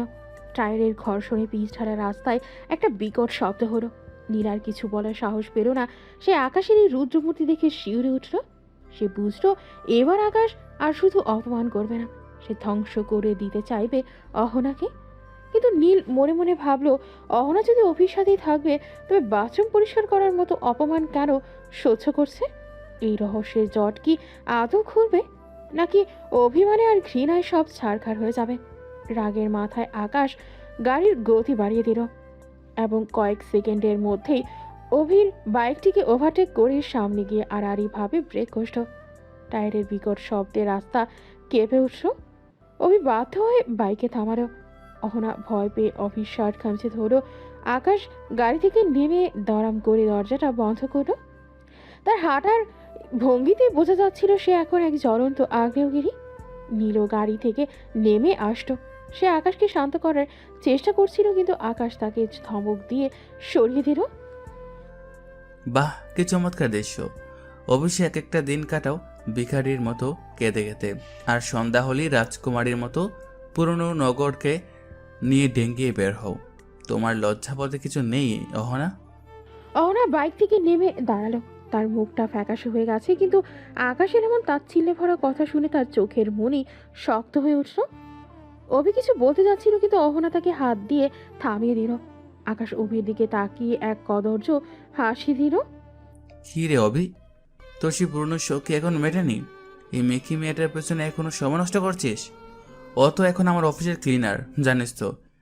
যে মেয়ে আমার বাথরুমের আয়না মোছে, তাকে নিয়ে বাইকে ঘুরতে তোর আবেজাতে লাগছে না? আকাশ, অনেক হয়েছে, এবার থাম। রাস্তার মাঝখানে সিনক্রেট করিস না। কেন থামবো? ওর আসল লোকটা তুইও দেখ। সারাদিন অফিসের চেহারা দেখায়, সেটা শুধু একটা মুখোশ।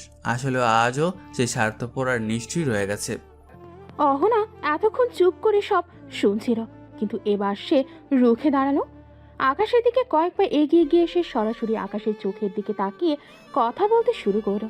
তার কণ্ঠে এখন আর সেই দয়া ভিক্ষা করা কর্মচারীর সুর নেই।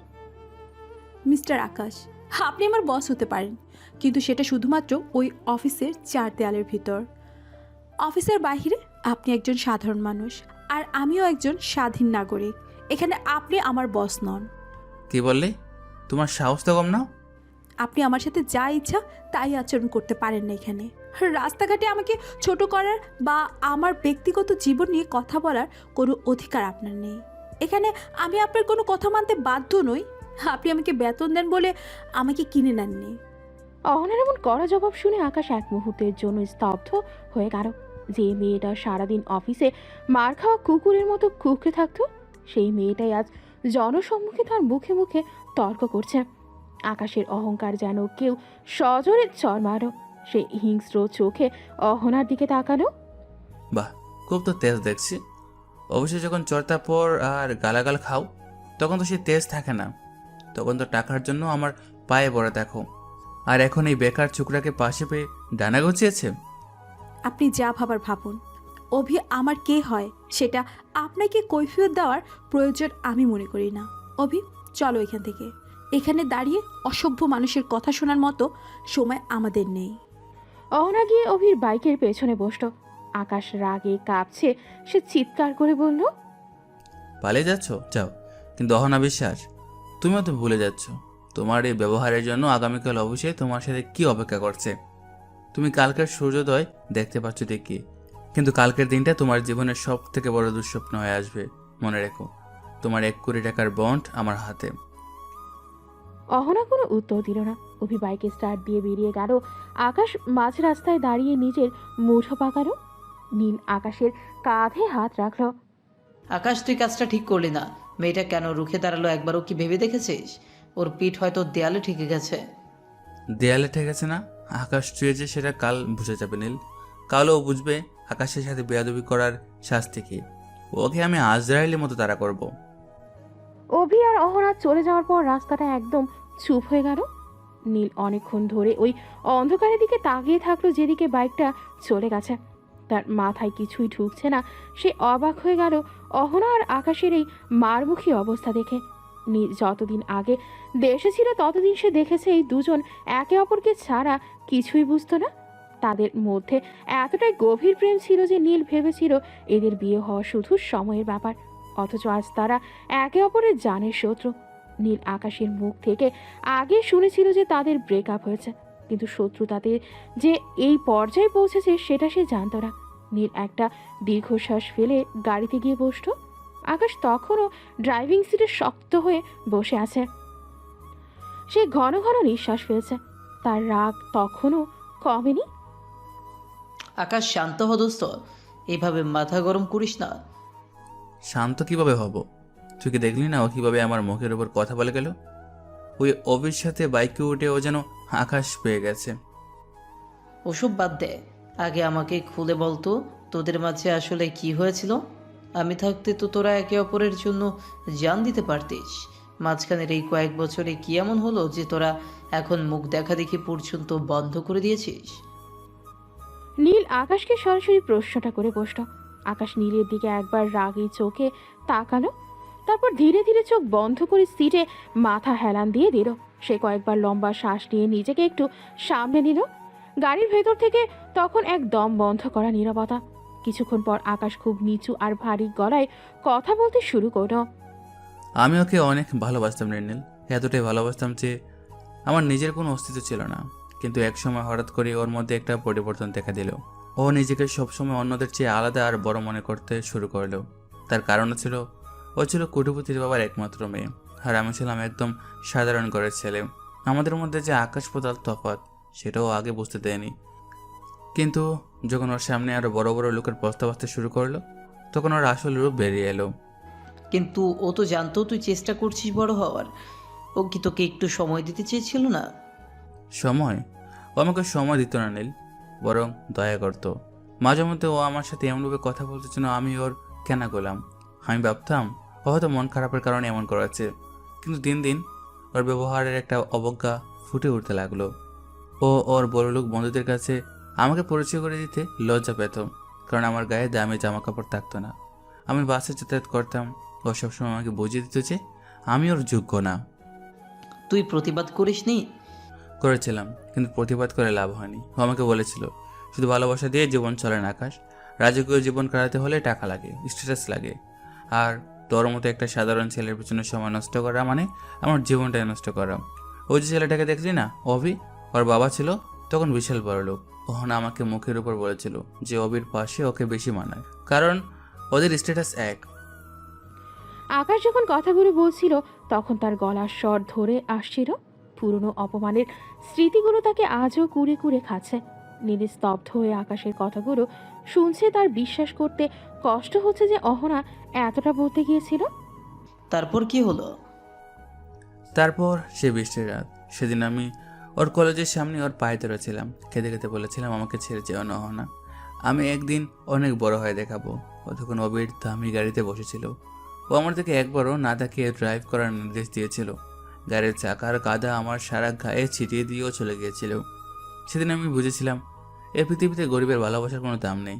সেদিন আমি শপথ নিয়েছিলাম যে আমি নিজেকে এমন এক জায়গায় নিয়ে যাব যেখান থেকে ও হবে আমার হাতের খেলনা। তার মানে অহনার এই খারাপ অবস্থার জন্য ও নিজেই দায়ী? কিন্তু অহনার এমন পতন হলো কিভাবে? আর অভি কেন ওকে এইভাবে ছেড়ে দিল? নীল, দুশ্চরিত্রা কখনো ভালো হয় না। ও যখন দেখলো ওর বাবার সব সম্পদ শেষ হয়ে গেছে আর অভির টাকাও ফুরিয়েছে, তখন আবার ভালো সাজা নাটক করে আমার অফিসে ঢুকেছে। কিন্তু ও জানে না আমি সেই পুরনো আকাশ নই। কালো বুঝতে পারবে আকাশের সাথে বেয়াদবি করার ফল কি। আকাশ গাড়ির ইঞ্জিন স্টার্ট দিল। তার মুখে এখন এক নিষ্ঠুর জয়ের হাসি। নীল আর কোনো প্রশ্ন করল না। সে বুঝতে পারলো আকাশের ক্ষোভ অনেক গভীরে, কিন্তু নীলের মনের কোথাও একটা খটকা লাগছে।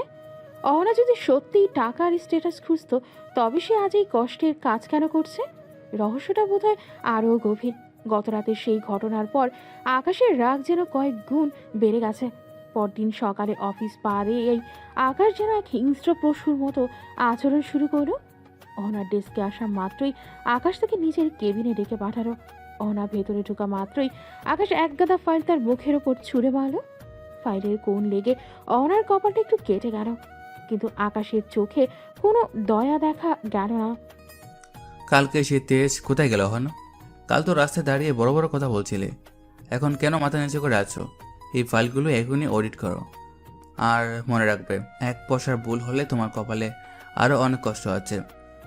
অহনা কোনো কথা না বলে কাঁদতে কাঁদতে ফাইলগুলো তুলতে লাগলো। আকাশ তাকে এক মুহূর্ত বসার সুযোগ দিল না।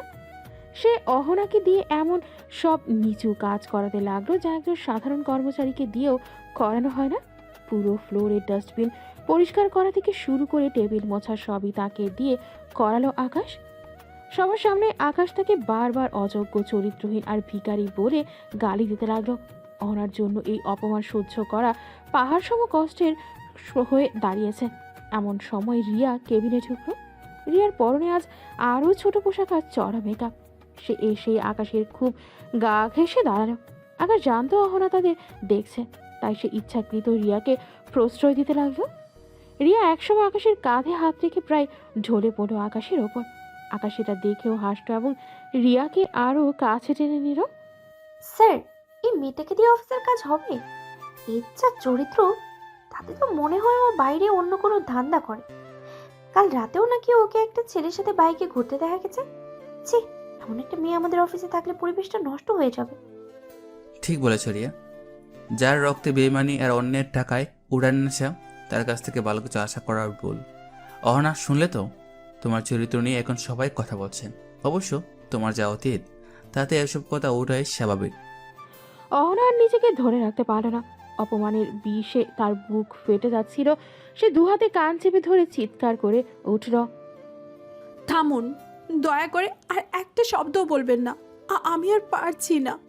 আপনার ওই নরকে আমি আর এক মুহূর্ত থাকতে চাই না। আকাশ, আমি এই চাকরিটা আর করব না। আমি এক্ষুনি চলে যাব। আপনি যা ইচ্ছা করুন, কিন্তু আমি আর এই অপমান সইব না। অহনার কথা শুনে আকাশ হঠাৎ চুপ হয়ে গেল। তারপর সে এক ভয়ঙ্কর শব্দে উচ্চস্বরে হেসে উঠল। সেই হাসি যেন পৈশাচিকতায় ভরা। কেবিনে দেয়ালগুলো সেই হাসিতে কাঁপতে লাগলো। চলে যাবে? সত্যিকে যেতে পারবে না? বেশ তো, চলে যাও। এখনই গেট দিয়ে বেরিয়ে যাও। তবে যাওয়ার আগে শুধু একটা ছোট্ট কাজ করে যাবে। 10 কোটি টাকা এই অফিসের ব্যাংক অ্যাকাউন্টে জমা দিয়ে তারপর যাবে। 10 কোটি টাকার কথা শুনে অহনার পায়ের তলা থেকে যেন মাটি সরে গেল। তার চোখ দুটো কোঠর থেকে বেরিয়ে আসার মতো অবস্থা। সে কোনো মতে তোতলামি করে বলল, 10 কোটি টাকা? আপনি এসব কি বলছেন? আমি এত টাকা কোথায় পাবো? আর আমি কেন দিব? কেন দেবে? তুমি কি সেই অ্যাগ্রিমেন্টটা ভুলে গেছো না? ওই যে জয়েন করার দিন যা না পড়ে সই করে দিয়েছিলে, ওখানে স্পষ্ট লেখা ছিল যে তুমি আগামী 5 বছরের জন্য আমার কেনা গোলাম হয়ে গেলে। এই 5 বছর আমি তোমাকে যা বলবো তাই করতে তুমি বাধ্য। এমনকি আমি যদি বলি কাল তোমার বিয়ে হবে, তবে তুমি বিয়ে করতেও বাধ্য। আর যদি এই সময়ের আগে তুমি চাকরি ছেড়ে যেতে চাও, তবে তোমাকে 10 কোটি টাকা জরিমানা দিতে হবে। অহনা স্তব্ধ হয়ে পাথরের মতো দাঁড়িয়ে রইল। সে বুঝতে পারল আকাশ তাকে কত বড় এক মরণ ফাঁদে ফেলেছে। সে জেনে শুনেই নিজের ধ্বংসের দলিলে সই করেছিল। আকাশের চোখের সেই প্রতিশোধের আগুন দেখে অহনার মনে হলো সে আসলেই এক জীবন্ত কবরে আটকা পড়েছে, যেখান থেকে বের হওয়ার কোনো পথ নেই। শুধু আছে ধীরে ধীরে শেষ হয়ে যাওয়া। 10 কোটি টাকার এগ্রিমেন্টের কথা জানার পর অহনা পুরোপুরি পাথর হয়ে গেল। সে বুঝতে পারল আকাশ তাকে শুধু কাজ করাতেই এখানে আনেনি, বরং তাকে তীরে তীরে কষ্ট দিতেই এই ফাঁদ পেতেছে। এখন আর তার চাকরি ছেড়ে পালিয়ে যাওয়ার কোনো পথ নেই। প্রতিদিন সকালে অফিসে আসা মানেই অহনার কাছে এক বুক আতঙ্ক। আকাশ যেন ঠিক করেছে সে অহনাকে এক মুহূর্তের মধ্যেও শান্তিতে থাকতে দেবে না।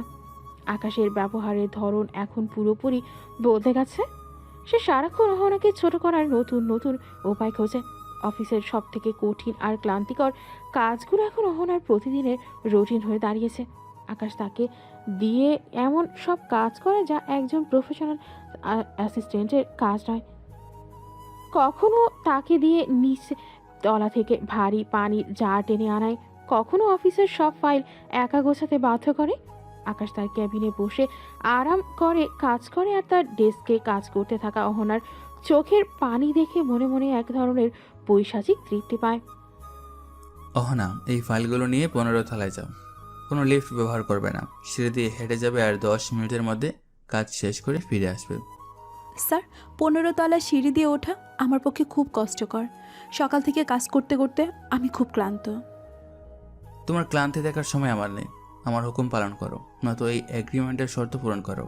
আর শুনো, ফেরার সময় আমার জন্য নিচতলার ক্যাফে থেকে লাঞ্চ নিয়ে আসবে, মনে থাকে যেন। অহনা কোনো কথা না বলে ভারী ফাইলের বোঝা নিয়ে সিঁড়ি দিয়ে উঠতে থাকে। ক্লান্তিতে তার শরীর ভেঙে আসছে, পা কাঁপছে, তবুও সে থামতে পারে না। সিঁড়ি দিয়ে উঠতে উঠতে তার দম আটকে আসে। ফিরে আসার পর তাকে একটুও বিশ্রাম নিতে দেয় না আকাশ। এমন সময় রিয়া কেবিনে ঢুকে আকাশের খুব কাছে গিয়ে দাঁড়ায়। আকাশ রিয়াকে যথেষ্ট গুরুত্ব দেয় আর অহনাকে শুনিয়ে শুনিয়ে বলতে লাগে, রিয়া, দেখো এই মেয়েটাকে। একদিন যে আকাশকে সামান্য কারণে তুচ্ছ তাচ্ছিল্য করতো, আজ সে অহনা আমার সামান্য ইশারায় উঠবোস করে। আসলে মানুষের সময় সবসময় এক যায় না। অহংকার যে মানুষকে কত নিচে নামিয়ে দেয়, এর থেকে বড় উদাহরণ আর হয় না। একদম ঠিক বলেছ আকাশ, এর মতো মানুষের সাথে এমন কঠোর ব্যবহারই করা উচিত। আচ্ছা আকাশ, অফিসের বাইরে ছোট্ট বাগানটা তো বেশ নোংরা হয়ে আছে, ওকে দিয়ে ওটা পরিষ্কার করালে কেমন হয়? ও তো এমনিতেই অযোগ্য, অন্তত আগাছা তো পরিষ্কার করতেই পারবে। আকাশ রিয়ার কথায় সজোরে হেসে ওঠে। সে অহনার দিকে তাকিয়ে তাচ্ছিল্য করে বলে, রিয়া, আইডিয়াটা মন্দ দেয়নি। অহনা, বিশ্বাস, এখন থেকে প্রতিদিন বিকেলে অফিসের বাগান পরিষ্কার করো তোমার দায়িত্ব। কোনো মালই লাগবে না, তুমি একাই সব করবে। আমি দেখতে চাই তোমার আভিজাত্য এখন কোথায় থাকে। অহনা ডুকরে কেঁদে ওঠে। তার মনে হতে থাকে আকাশ মানুষ থেকে আসলেই এক নিষ্ঠুর পাষাণে পরিণত হয়েছে। সে সারাদিন হাড় ভাঙা খাটুনি খাটে, আর দিন শেষে তখন বাড়ি ফিরে তখন তার শরীর আর চলে না। কিন্তু বাড়িতে অসুস্থ বাবার অভাবের সংসারের কথা ভেবে সে সব মুখ বুঝে সহ্য করে নেয়। অফিসের প্রতিটা মানুষ এখন অহনাকে তাচ্ছিল্য করে দেখে, আর রিয়া সবসময় তাকে বিপদে ফেলার নতুন নতুন ফোন দিয়ে আটে। অহনার এই কষ্ট যেন কোনো দিন শেষ হওয়া নয়। নীল অনেকদিন ধরেই ভাবছিল অহনা আর আকাশের এই তিক্ত সম্পর্কের পেছনের আসল কারণটা খুঁজে বের করবে। তার মনে হচ্ছিল আকাশ যা দেখছে বা ভাবছে তার বাইরেও হয়তো অন্য কোনো সত্যি লুকিয়ে আছে। সেদিন কেবিনে বিকেলে নিজে ব্যক্তিগত কিছু দরকারে নীল শহরের বড় একটা শপিং মলে যায়। কাজ শেষ করে সে ওপরতলার একটা ক্যাফেতে বসে কফি অর্ডার দিল। নীল ফোন ঘাটছিল, এমন সময় পাশের টেবিল থেকে কয়েকজনের হাসির শব্দ কানে এলো। নীল অনিচ্ছা সত্ত্বেও সেদিকে তাকাতেই তার চোয়াল শক্ত হয়ে গেল। সে দেখল অভি একটা মেয়ের সাথে খুব ঘনিষ্ঠ হয়ে বসে হাসাহাসি করছে। এই সেই অভি যাকে গত রাতেও অহনার সাথে দেখা গেছে। অভির চোখে মুখে কোনো অনুশোচনা বা দুঃখের লেশ মাত্র নেই। নীল আর নিজেকে সামলাতে পারল না, রাগে তার শরীরের রক্ত টকবক করে ফুটতে লাগলো। সে গটগট করে অভির টেবিলের সামনে গিয়ে দাঁড়ালো। কিরে অভি, খুব তো মজায় আছিস দেখছি। অভি হঠাৎ নীলকে দেখে বেশ অবাক হলো। সে একটু থতমত খেয়ে গেল, তবে সামনে নিয়ে বলল, আরে নীল ভাই, আপনি এখানে? আপনি কি আমাকে চিনতে পারছেন? কি হয়েছে, এমন করছেন কেন? চিনতে পারবো না কেন? তোকে তো চেনার জন্যই আজ এইখানে আসা। তোর মতো একটা নীচ মানুষের জন্য আমার বন্ধু আকাশ আজকে এতটা কষ্ট সহ্য করেছে। কেন তুই আমার বন্ধু আর তার ভালোবাসার মাঝে এসেছিলি? কেন তুই আকাশের জীবন থেকে অহনাকে সরিয়ে দিলি? আজ যখন এই মেয়ের সাথে আছিস, তবে সেদিন কেন অহনাকে কেড়ে নিয়েছিলি? নীলের কথা শুনে অভির পাশের মেয়েটি অবাক হয়ে তাকাতে লাগলো। অভি একটু ঘাবড়ে গেলেও পরক্ষণে তার মুখে একটা বাঁকা হাসি ফুটে উঠল। সে চেয়ারে হেলান দিয়ে বসে নীলের দিকে তাকিয়ে তাচ্ছিল্য করে বলল, নীল ভাই, আপনি ভুল মানুষকে দোষ দিচ্ছেন। আমি কোনোদিনও আকাশ আর অহনার মাঝখানে আসিনি। অহনা কোনোদিন আমাকে ভালোবাসেনি, আর আমিও ওকে কোনোদিন আমার গার্লফ্রেন্ড মনে করিনি। কি বলছিস এসব? তবে সেদিন তোরা একসাথে ঘুরতিস কেন? কেন অহনা তোকে নিয়ে আকাশের সাথে ব্রেকআপ করলো? আর কাল রাতেও তো তোকে দেখলাম অহনাকে নিয়ে বাইকে ঘুরছিস। নীল ভাই, আপনি বা আকাশ যা দেখছেন তা ছিল শুধু একটা নাটক। অহনা কোনোদিন আকাশের সাথে ব্রেকআপ করতে চায়নি, ও বাধ্য হয়েছিল। সত্যিটা হলো অহনা আমার আপন মামাতো বোন। অভির এই কথাটি শুনে নীলের পায়ের তলা থেকে যেন মাটি সরে গেল। তার সারা শরীর মুহূর্তের মধ্যেই হিম হয়ে এলো। সে অবিশ্বাস্য চোখে অভির দিকে তাকিয়ে রইল। মামাতো বোন মানে? আকাশ তো জানে তুই ওর বয়ফ্রেন্ড ছিলি। আকাশ যা জানে তা অহনা ওকে জানতে বাধ্য করেছিল। সেদিন অহনার বাবার ব্যবসা খুব খারাপভাবে ডুবে গিয়েছিল, তাদের উপর অনেক বড় ঋণের বোঝা ছিল। আকাশের উপর যাতে কোনো বিপদ না আসে, আকাশের ক্যারিয়ার যাতে নষ্ট না হয়, সেজন্য অহনা নিজেকে খারাপ সাজিয়ে আকাশকে দূরে সরিয়ে দিয়েছিল। ও জানতো আকাশ ওকে পাগলের মতো ভালোবাসে, তাই সাহসী বললে আকাশ ওকে ছাড়তো না। ও আমাকে বলেছিল ওর বয়ফ্রেন্ড সেজে নাটক করতে, যাতে আকাশ ওকে ঘৃণা করে চলে যায়। কাল রাতেও আমার সাথে বাইকে উঠেছিল, কারণ ওর ছোট ভাইয়ের খুব জ্বর ছিল। আমি ওকে হসপিটালে নিয়ে যাচ্ছিলাম। তার মানে অহনা কোনো বেইমানি করেনি, ও আকাশের মঙ্গলের জন্যই নিজেকে বিলিয়ে দিয়েছিল। আর আকাশ আকাশ তো ওকে প্রতিদিন অফিসে পৈশাচিক কষ্ট দিচ্ছে, ও তো অহনাকে শেষ করে দিচ্ছে। কি বলছেন নীল ভাই? আকাশ অহনাকে কষ্ট দিচ্ছে? অহনা তো আমায় কিছু বলেনি। ও শুধু বলেছিল ও এক বড় কোম্পানিতে চাকরি পেয়েছে। ওহ গড, ও সব কষ্ট একাই সহ্য করছে। নীল আর এক মুহূর্ত সেখানে দাঁড়ালো না। তার চোখ দিয়ে পানি গড়িয়ে পড়ছে। সে বুঝতে পারলো আকাশ এক মস্ত বড় ভুল করেছে। অহনা কোনো বিশ্বাসঘাতক নয়, সে এক ত্যাগী প্রেমিকা যে আজও আকাশকে বাঁচানোর জন্য নিজের জীবন উৎসর্গ করে দিচ্ছে। নীল পাগলের মতো পার্কিং লটের দিকে দৌড়াতে লাগলো। তাকে এখনই আকাশের কাছে পৌঁছাতে হবে। আকাশের এই নিষ্ঠুর প্রতিশোধ বন্ধ করতেই হবে, না হলে দেরি হয়ে যাবে অনেক। আকাশ গাড়িতে গিয়ে বসলো। গাড়ির আয়নায় নিজের রক্তিম চোখগুলোকে দেখে সে মনে মনে এক ভয়ঙ্কর প্রতিশোধের ছক সাজাতে লাগলো। কালকে সকালটা শুধু অফিসার নয়, অহনার জীবনের এক চরম অগ্নি পরীক্ষার দিন হতে চলেছে। নীল শপিং মল থেকে বের হয়ে ঝড়ের গতিতে গাড়ি চালিয়ে আকাশের অফিসের দিকে রওনা দিল। তার কানে তখন অভির কথাগুলো বাজছে। অহনা কোনো বেইমানি করেনি, সে তো নিজের ভালোবাসা রক্ষা করতে নিজেকে খারাপ বানিয়েছিল। নীলের বুকটা ফেরে যাচ্ছে এটা ভেবে যে নির্দোষ একটা মেয়েকে আকাশ গত কয়েকদিন ধরে কি পৈশাচিক যন্ত্রণার মধ্য দিয়ে নিয়ে গেছে। অফিসে পৌঁছেই নীল দেখলো চারিদিকে ভিড়। অফিসের মাঝখানে দাঁড়িয়ে আকাশ অহনাকে খুব বাজেভাবে বকাঝকা করছে।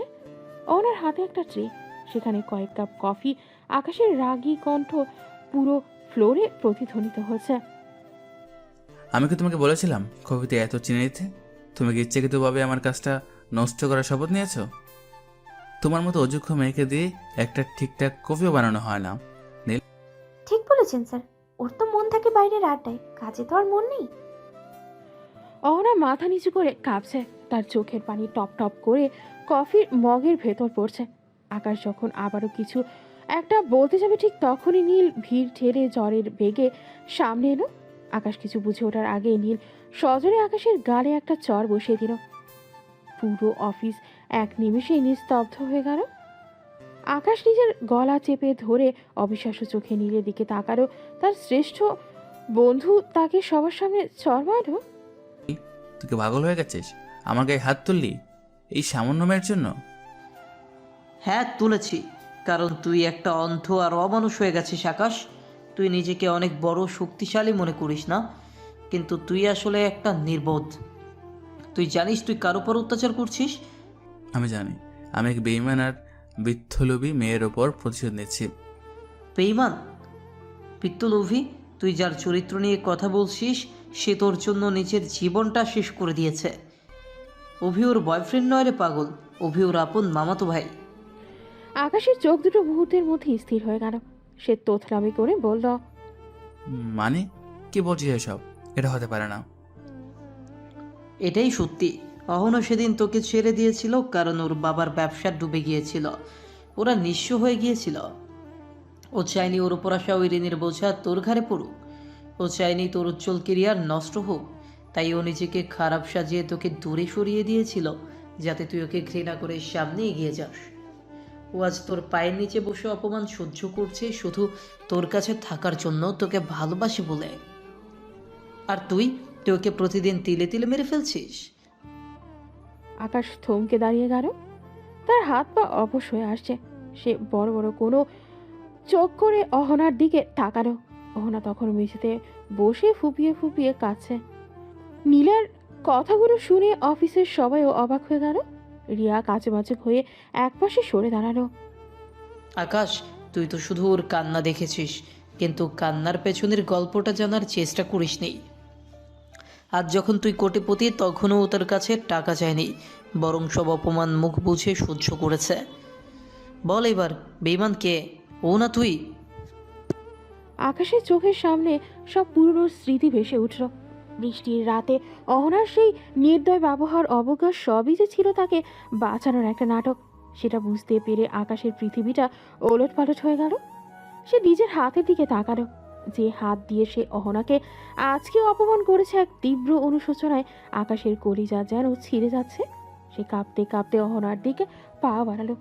গলির অন্ধকার আর নিস্তব্ধতার মাঝে আকাশের কণ্ঠস্বর যেন পাথরে লেগে প্রতিধ্বনিত হচ্ছিল। বখাটেদের হাত থেকে উদ্ধার পাওয়ার পর অহনা তখনও মাটিতে বসে কাঁপছে। আকাশ তার সামনে হাঁটু গেড়ে বসল। তার চোখে এখন আর সেই নিষ্ঠুরতা নেই, আছে এক গভীর হাহাকার। অহনা মুখ সরিয়ে নিতে চাইলে আকাশ খুব আলতো করে অহনার দুই কাঁধে হাত চেপে ধরল। এই পাগল মেয়ে, তুমি কেন নিজেকে এভাবে আড়াল করে নিলে? কেন আমাকে এত বড় একটা মিথ্যা অপবাদ মাথায় নিয়ে চলে যেতে দিলে?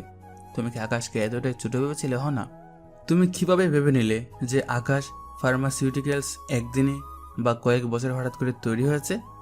অহনা বিস্ময় চোখ বড় বড় করে আকাশের দিকে তাকিয়ে বলল, তার কান কি ঠিক শুনছে? আকাশ কি বলছে সব? না রে পাগল, আমি আগাগোড়া এই আকাশ ফার্মাসিউটিক্যালসের মালিক ছিলাম।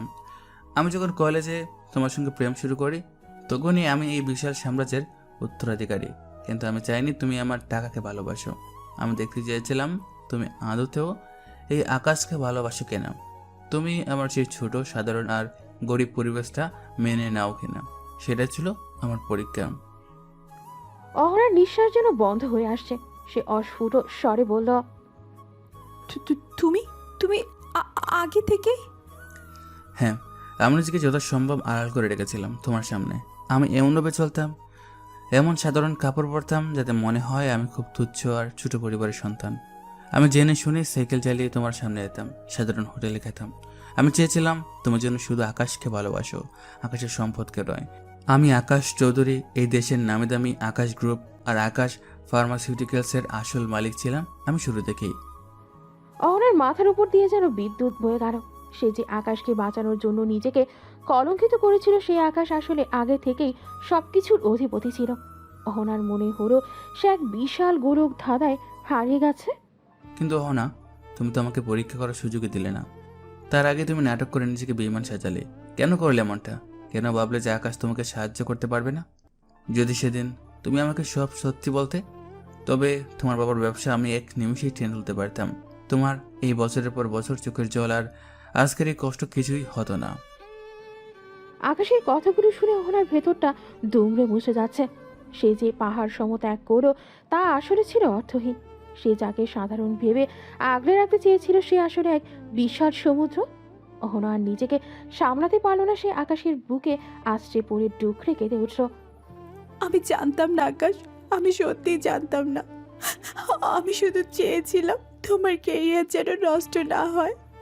আমি তোমাকে হারাবো জেনে ওই মিথ্যে অভিনয় করেছিলাম। আমি যদি জানতাম তুমি এত শক্তিশালী।